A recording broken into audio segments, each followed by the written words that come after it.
After a tough loss in Philadelphia last weekend, the Steelers are back on the road and on the hunt for an AFC North championship. The team is in Baltimore for a major matchup with playoff implications against the Ravens. And we have all the latest on this matchup coming up next as you are watching Steelers Kickoff live right here on KDKA TV.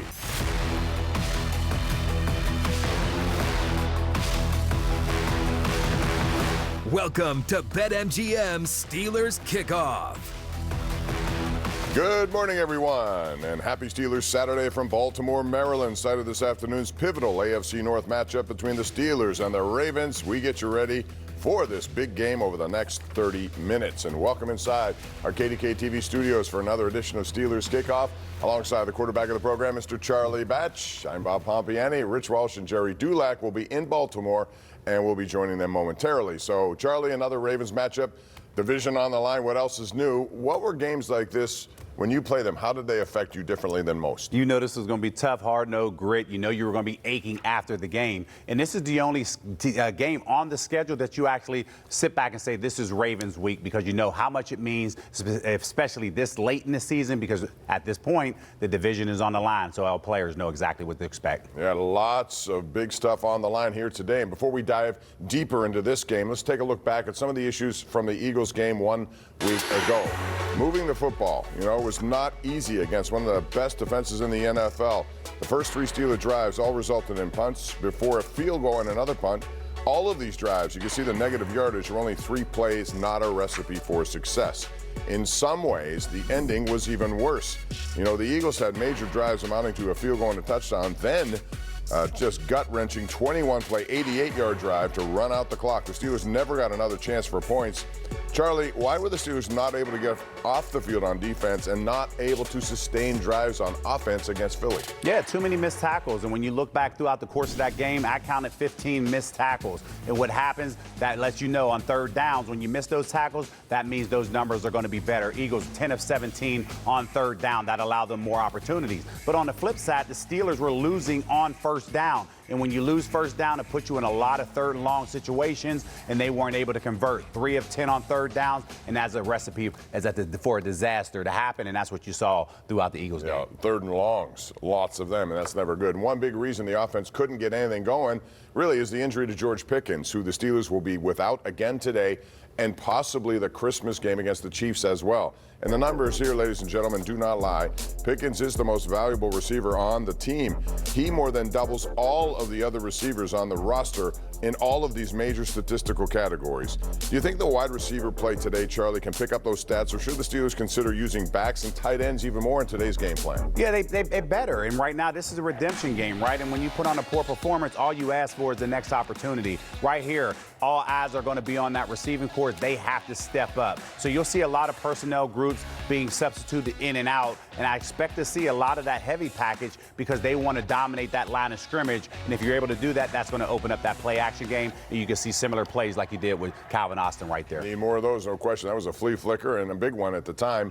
Some major good news for the Steelers injury-wise, and that is T.J. Watt has been cleared, and he will be in the lineup today.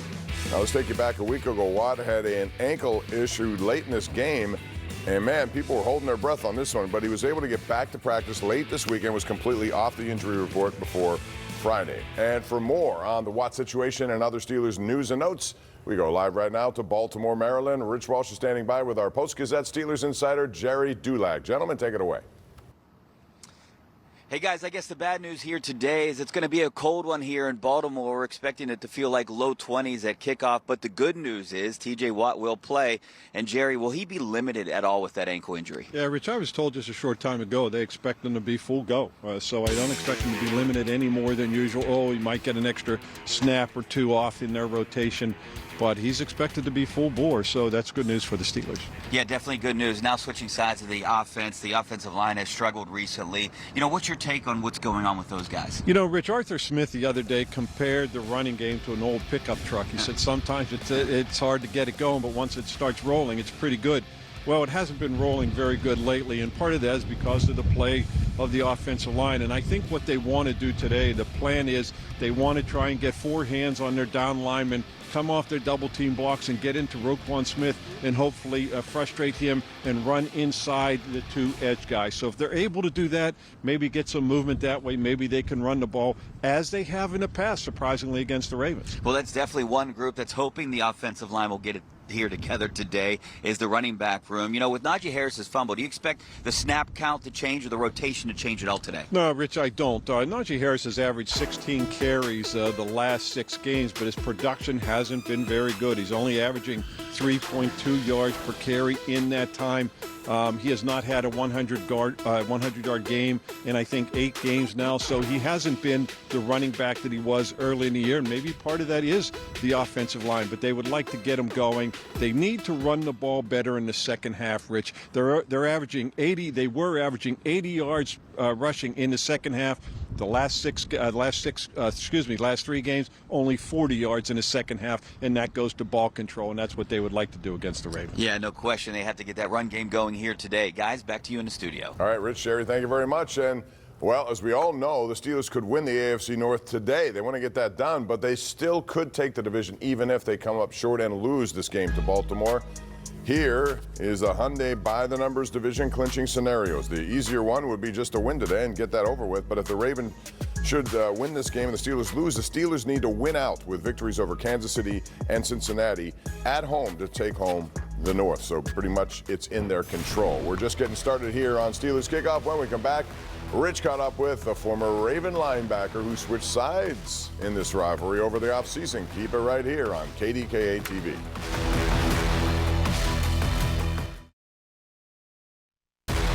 Welcome back to BetMGM Steelers Kickoff. Happy game day to you. A live look at the Inner Harbor, Baltimore, Maryland, site of a crucial AFC North matchup between the Steelers and Ravens this afternoon at 4:30. Well, this rivalry, as you know, already runs very deep for many, but one player in particular has now seen both sides of it. Patrick Queen spoke with Rich Walsh earlier in the week, and that must have been a very interesting conversation, Rich. Well, there's no question the Steelers' leading tackler knows the Ravens better than anyone else, and he's been looking forward to this game here in Baltimore since that schedule came out. I had a chance to go one-on-one with Patrick Queen before leaving for Baltimore. Is this game bigger for you than other people on this team? I think from the outside, yeah. Internally, no. I think me and my teammates got a goal in mind, and, you know, that starts with this game. And then it's a big game at the Tyson T-shirts. So we know what's at stake, and it's December football. So we know what type of football it's going to be. So I think for me personally, it's just going out there and executing at a high level, helping my teammates out, just doing my job at a high level and trying to get this win. Is it weird being on both sides of this at one point? Yeah, it's weird. It's definitely weird, especially early on when I first made the transition. Just coming from Baltimore and being in Baltimore, I was 1-7. And coming here and having to learn all the new guys and stuff and just seeing how they approach things and how they approach this week and stuff. So it's been different. I've seen both sides, and it's definitely weird. You said earlier this year you had a chip on your shoulder because it seemed like the Ravens didn't want you. You still have that? Not anymore, no. I think that kind of wore off, like, in training camp in the first few games of the season and stuff. And it's just crazy because I keep getting asked the same thing and stuff. And it's just, like, I don't have any hate in my heart towards them. It's nothing. No animosity towards them. It's just another football game, another team, just my old team. Do you feel like maybe something special is going on here? You know, I'm around you guys a lot in the locker room, and I sense it a little bit. Yeah, that's what I've been hearing. I hear this team is definitely closer than previous years and stuff, and it's just crazy that I came in at the same time all this is happening and stuff, and it's just you just see it, you can feel it. Everybody's talking, everybody's communicating with each other in the locker room, on the field, lunchroom, treatment room, whatever it is, wherever we at sauna. We're just one big happy family. And look at what Queen has done since his first year in 2020. He's never missed a start. Last year, Baltimore was his best. Nearly 8 tackles a game, 6 passes defended, 3.5 sacks. Almost identical numbers this season without the sacks. Now, Queen did say he is expecting the boos to come out here. Not a great welcome for his first time back in Baltimore, but he doesn't care. All he cares about is getting the hat and T-shirt after the Steelers win the AFC North. Yeah, the booze and the booze. You never know what's going to happen down there. All right, Rich, thanks. So, Charlie, has Patrick Queen lived up to the 3-year, $43 million contract he signed, or do you think now the Steelers have finally found that middle linebacker that they've been looking for ever since that unfortunate Ryan Shazier injury? Yeah, and I answered yes to both questions because he got off to a slow start this year, and a lot of people were on him, and he said, hey, guys, just be patient. It's going to happen. And sure enough, his transition into that 108 tackles on the season thus far, and he has solidified the middle of that decent defense, something that they have missed, to your point, Bob, with Ryan Shazier's injury. Now that these guys are rallying around him, and he is the guy in the middle that's calling that defense, and rightfully so. Hard to believe that's been 7 years plus since that injury, and Ryan's doing well. We applaud him on his efforts. And when we come back here on Steelers Kickoff, we take a closer look at the Ravens and their success, especially Lamar Jackson, coming up next right here on BetMGM Steelers Kickoff. Really a game the Steelers can win and win a division. In terms of division championships, is for T-shirts and hats. T-shirts and hats sound nice, but there's a more significant perk. A home playoff game. To get it, it's only fitting that we go through them. You balled up, fist in the face, football coming at you. Our business is winning. The souvenirs just come with it.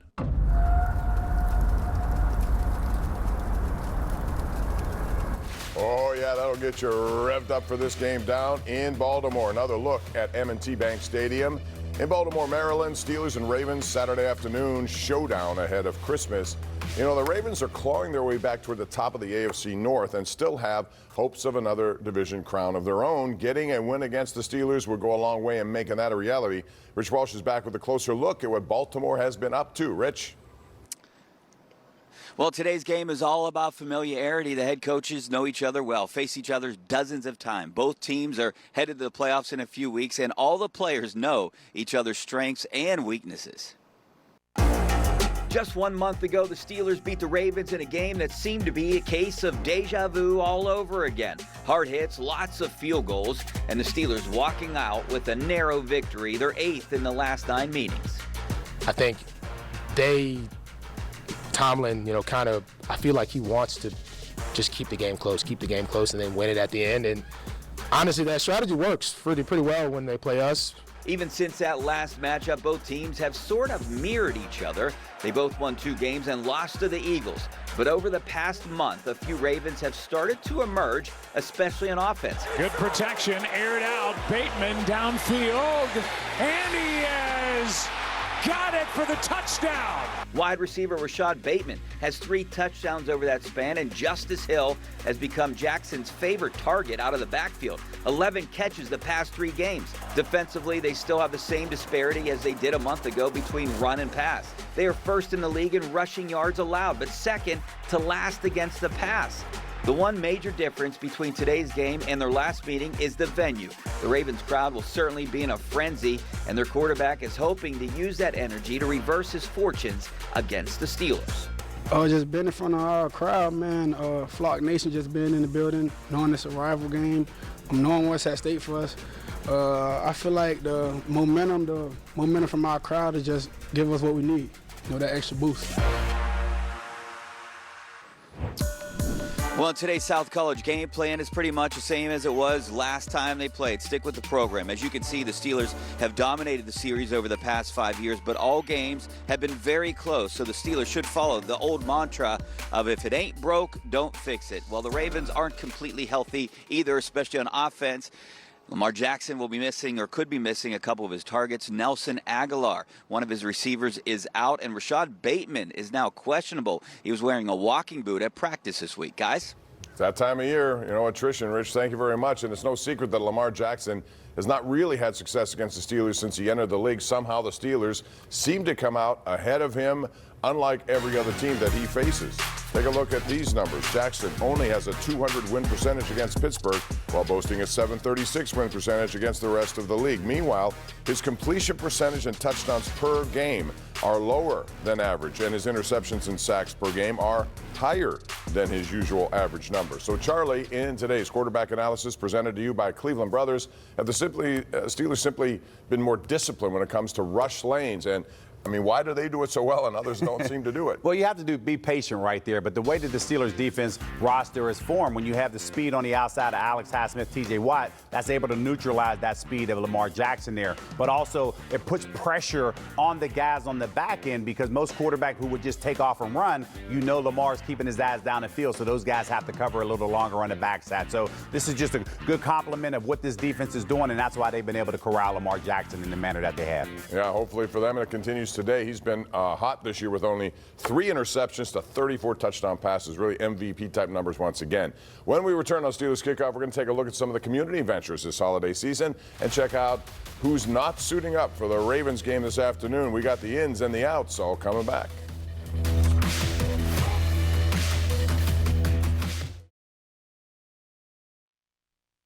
Steelers Kickoff is presented by Ford. The Ford F-150 is the official truck of the Pittsburgh Steelers and the best-selling truck in Pittsburgh. Earlier this week, the Steelers hosted their 6th annual Huddle for the Holidays event at Acrisure Stadium, helping over 500 community members who are in need at this time of the year. Families got to meet some of their favorite Steeler players. They passed out toys, shoes, supplies, healthcare resources, haircuts, and even manicures, all ahead of the Christmas holiday. Coming into today's game, you know, the Steelers' defense statistically is one of the best in the league, but there have been times when it seems like the underneath passing game has been a little bit too easy for other teams. Their philosophy over the years has been to give up inside leverage, keep everything in front of them, and simply tackle receivers when they catch the ball. Charlie, they didn't do it so well last week, but do you like this overall tactic? Yeah, I like that bend, not break mentality. The problem is you have to come up and actually make the tackle. If you do what you did last week, then that's a formula for disaster. But if they come up and make those tackles, then that allows that formula to work. All right, let's take a look at who's in and who's out this afternoon. A lot more people not dressing against the Ravens. If you look at this injury report here, so at the top you can see that no George Pickens, and likely it looks like he may not be able for Kansas City either. Justin Fields is out. Deshaun Elliott is out. And 2 guys who are questionable, Dante Jackson with his back, and Ogunjobi has been dealing with injuries as well. So no Justin Fields in this. So I'm just curious to get your thoughts about what happens in Justin Fields, because, you know, in those weighty downs that Mike Tomlin often talks about, those plays are big for the Pittsburgh Steelers. If he's not in there, how does it change their game plan overall? Yeah, it's tough because you know the Ravens aren't going to prepare for Kyle Allen the same way they will with Fields. So this is something that you have to pay attention to, especially when you get to those short yard opportunities. And then ultimately we'll be able to, you know, bring this conversation back up and we recap what their short yardage package looks like without Justin Fields. All right, so we talked about what the Steelers are doing. Charlie, I know you and Natasha have been busy down at the foundation, so how crazy has it been? And ladies and gentlemen, if you don't know, he's one of the best Santa Clauses in the business. No, we appreciate it. It's been a busy 5 weeks for us as we are preparing to help Santa Claus. And this year, we adopted 400 families, which was over 1,700 kids. And there's still opportunities, even though we're closing on the holiday season, to help bring toys to 10 and above, because we are in dire need of that. So there's click and ship options at batchfoundation.org and that QR code. But I just wanted to take a moment to really just say thank you for everybody who have believed in what we're doing. Over 1,400 people that it takes to help put this particular program together. We are in 5 counties: Lawrence, Beaver, Washington, Westmoreland, and Allegheny County. And we are just trying to help put smiles on kids' faces during this holiday season. So I thank you. And the fun part begins, Bob. We get to help Santa deliver these presents, and we are excited about that. That's the best part, the culmination of all the work. Congrats for you and Natasha. All right, we're almost out of time here on Steelers Kickoff. When we come back, we have predictions for you to take a look at M&T Bank Stadium down in Baltimore, Maryland. That's next. Welcome back to BetMGM Steelers Kickoff. All right, we're back. Time for some predictions. Let's go back down to Baltimore. Rich, we will start with you. All right, I think the weather could potentially help the Steelers. It's going to feel like low 20s in this game, but I'll tell you what's not going to help the Steelers. No threat of a passing game. I don't think they win this one. I think Baltimore wins 23-16. Yeah, the Steelers could give themselves an early Christmas present by beating the Ravens, but I think the Ravens have other things in mind, and I think they'll ruin their holiday plans for at least for right now. I like the Ravens 24-20. All right, I don't think Steelers fans like what we had to say here today, guys. Charlie's been a giver this holiday season. Let's find out what you're going to give now. Everything is telling me to pick against the Steelers, but today I think the Steelers are going to get a non-traditional touchdown, and they shock everybody, and they win 21-20, and they are going to put those hats and T-shirts on here today. I hope you have the hats and T-shirts, but I have a feeling the Ravens are going to have something to say about it. A very close game. Both teams will fight to the bitter end, 24-23. I think Baltimore will win. Steelers still have an opportunity in front of them. All right, let's talk about what's coming up later. After this game today, make sure you switch over to KDKA Plus. We have the Extra Point Show and a special edition of the Ireland Contracting Nightly Sports Call, 10:30 tonight. It's the Nightly Sports Call, so we can call all day with your thoughts. And remember, football under the tree. Yeah, no Netflix, no problem. We got it for you.